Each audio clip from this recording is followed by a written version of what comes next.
কিন্তু এমন একটা জালেম বাদশাকে আল্লাহ ক্ষমতা দান করবে, এমন একটা জালেম বাদশাকে আল্লাহ শক্তি দেবে, এমন একটা জালেম বাদশাকে আল্লাহ ক্ষমতা দান করবে যে ক্ষমতার কি হচ্ছে প্রেক্ষাপটে মানুষ হয়রানে শেষ হয়ে যাবে, এত বিপদ হবে, এত বন্ধুরে আমার যে মানুষ মর্মাহত হবে, এত মন ভেঙে যাবে সামান্য একটা নোটিশ ধরার কারণে, কাগজ ধরার কারণে মানুষ সুবহানাল্লাহ অকালে মৃত্যুবরণ করবে। আমরা আজকে যান্ত্রিক সভ্যতা যুগের মানুষ সোশ্যাল মিডিয়ায় মোবাইলের মাধ্যমে অহরহ প্রতিনিয়ত দেখতে পাচ্ছি, কখনো কোচবিহারের মাটিতে, কখনো দিনাজপুরের মাটিতে, কখনো মালদার মাটিতে, কখনো হাওড়া হুগলির মাটিতে, কখনো বর্ধমান মেদিনীপুরের মাটিতে অহরহ প্রতিনিয়ত এই সারের বিপদ থেকে বন্ধুরে আমার বাঁচার জন্য হাহুতাশ হয়ে মানুষ মারা যাচ্ছে। জোরে বলেন ঠিক না ঠিক?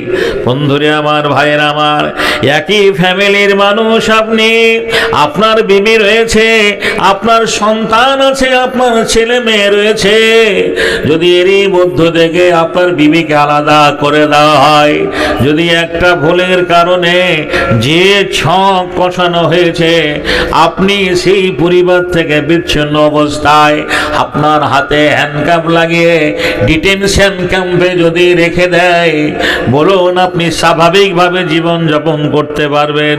পারবেন না বন্ধুরে আমার।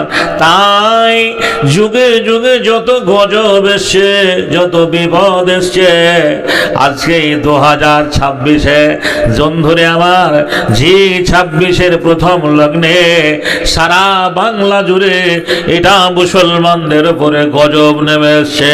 নারায়ে তাকবীর।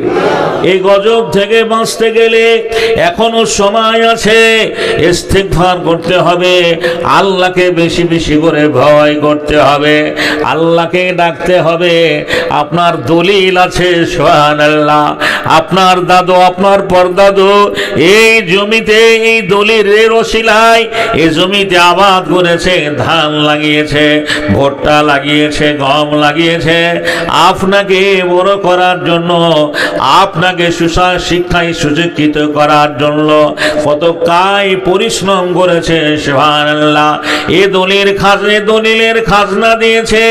আপনার ছেলেটা কলেজে পড়েছে, স্কুলে পড়েছে, ইউনিভার্সিটিতে পড়েছে, তার ডকুমেন্টস রয়েছে, সব কিছু থাকার সত্ত্বেও সুবহানাল্লাহ সোশ্যাল মিডিয়া প্রমাণ করলো আপনার এই মালদা জেলায় হরিশ্চন্দ্রপুর এলাকায়, আমি ব্লকের নামটা অত খেয়াল নেই, আপনারা সবাই দেখেছেন যারা মোবাইল ঘাটাঘাটি করেন, মোবাইল বেশি ব্যবহার করেন, তারা দেখেছেন একজন তরুণ যুবক নওজোয়ান সুবহানাল্লাহ ওইখানে সাবমিট করতে গিয়ে হয়রানি হওয়ার পরে কয়েকটা দিন সেখানে বন্ধুরে আমার যাওয়ার পরে প্রমাণ যখন করতে পারল না, শেষ দিনে তার পুরনো দাদর কবর থেকে মাটি নিয়ে গিয়ে বিএলওর কাছে হাজির হয়ে গেছে।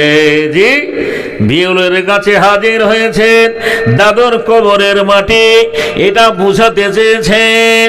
জীবন ধরে আমার মসজিদের নিচু খুঁড়ে, তল খুঁড়ে যদি ওখানে রামের মন্দির পাওয়া যায়, বাপরে, মসজিদের মাটি পরীক্ষা করে যদি রামের জন্ম হয়, ডিএনএ টেস্ট করে যদি এটাই প্রমাণ হয়, ওই যুবক নওজোয়ান ছেলেটা আজকে সভ্য যুগে শিক্ষিত সমাজকে বুঝাতে এটাই চেয়েছেন, আমার দাদুর মাটির কবর খুঁড়ে কেন আমরা আজও ভারতীয় প্রমাণ হব না? যে আমার দাদুর মাটির কবর ডিএনএ টেস্ট করে কেন আমরা ভারতীয় কি বলছেন হব না? বন্ধুরে আমার, ভাইয়ের আমার, এত সভ্য যুগে, এত শিক্ষিত সমাজে ওই ছেলেটা মানুষকে চোখে আঙুল দিয়ে দেখিয়ে দিয়েছেন যে আমরা ভারতীয় মুসলমান, এটা আমার জন্মভূমি দেশ, এই দেশে আমার কি বলছেন দাদুর জন্ম, এই দেশে আমার বাপের জন্ম, আমি তাদের সুসন্তান, আমরা ভারতীয় মানুষ। বন্ধুরে আমার, ভাইয়ের আমার, শত প্রমাণ করার পরেও আপনাকে যদি বাদ দেওয়া হয়, ভারতের নাগরিক থেকে 2026-এ ভোট আসবে, ভোটের দেখা গেল 3 মাস আগে 1 মাস আগে আপনাকে হাতে নোটিশ ধরিয়ে দেওয়া হলো, একটা শিক্ষিত ছেলে যে শিক্ষিত লেখাপড়া করেছে তাকেও সেখানে গিয়ে হিয়ারিংয়ের দিনে একটা টিপ মারতে হচ্ছে। কি করে বুঝবে যে এই টিপটা দিলে পরে আমি ভারতের নাগরিক হব কি হব? বন্ধুরে আমার বোঝা যাবে না। দেখা গেল ইলেকশন কমিশনের পক্ষ থেকে আপনাকে 1 মাস আগে নোটিশ ধরিয়ে দেওয়া হলো যে আপনি ভোটার, আপনি আর ভোট দিতে পাবেন না, ভোট দিতে পাবেন না। ছলে বলে কৌশলে আপনার ভোটটাকে কেড়ে নেওয়ার পরে, বন্ধুরা আমার স্তব্ধ করে দেওয়ার পরে এই বাংলার মাটিতে তারা রামরাজত্ব চালাবে। বলুন, রামরাজত্ব চালাবে? আপনি পারবেন ঠেকাতে? পারবেন না। আমাদের পৃথিবীতে মুসলমানদের কেউ নেই। মুসলমানদের একজনই অভিভাবক, একজনই গার্জেন। সারা বিপদ মুক্ত করার জন্য একটাই মুসলমানদের রব, তার নাম আল্লাহ। আয় গো, আমরা আসি সেই মহান আল্লাহর দরবারে। পরিশেষে আজকে গভীর রাতে কনকনে শীতে আল্লাহর কাছে জানাবো, আগামী দিনে আপনার পরিবারের সন্তানের হাতে যেন ওই এসআইআরের নোটিশ না ধরে। ভাই, আমি গত কয়েক বছর আগে ওইখানটায় মাটিতে আপনাদের জামে মসজিদ পারপাশে আমি এসেছিলাম। আমার জীবনের কোন ইতিহাসটা সেদিন আলোচনা করেছি। আমি হিন্দু থেকে কেন মুসলমান হলাম। আপনারা জানেন যে আমি একজন অন্য ধর্মের মানুষ।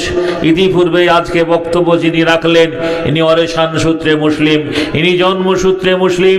আগামীকালকে যে সমস্ত বক্তাদের আমন্ত্রিত করা হয়েছে এরা জন্মসূত্রে মুসলমান, এদের বাপ মুসলমান, মা মুসলমান, দাদা মুসলমান, পরদাদা মুসলমান।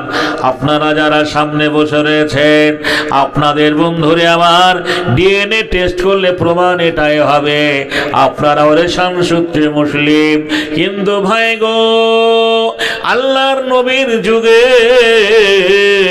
যখন আল্লাহর নবীকে নবীয়তের দায়িত্ব দেওয়া হলো, 40 বছর বয়সে নবীয়তি লাভ করার পরে আমার রাসূল সেই দিন বুঝিয়েছিলেন, ওগো মক্কাবাসী, তোমরা এক আল্লাহর ইবাদত করো, আল্লাহ ছাড়া কোনো মাবুদ নেই। একবার বলো লা ইলাহা ইল্লাল্লাহু মুহাম্মাদুর রাসূলুল্লাহ। এই কথাটা বলার জন্য অমুসলমানেরা মেনে নেয়নি। আল্লাহর নবীকে তারা পাগল বলেছিল, ঠাট্টা করেছিল, উপহাস করেছিল, বিদ্রুপ করেছিল। অপরদিকে সেই যুগে, সেই সময়ে, সেই কালে হাজারো বেদিন মুশরিক বিধর্মীর ছেলেরা যারা ইসলাম থেকে দূরে, ইসলামের আদর্শ থেকে যারা অজ্ঞ, ইসলামকে যারা বুঝে না, জানে না, না বুঝে না জেনে সন্ত্রাসীর আখ্যা দিয়েছে, না বুঝে না জেনে যারা মুসলমানদের দোষারোপ করেছে, বন্ধুরে আমার, তাদের এই ঔরস জাতীয় সন্তানরা ইসলামের আলো পেয়ে কালেমা পড়ে সেই যুগে তারা মুসলমান হয়েছে। এই মুসলমান হওয়ার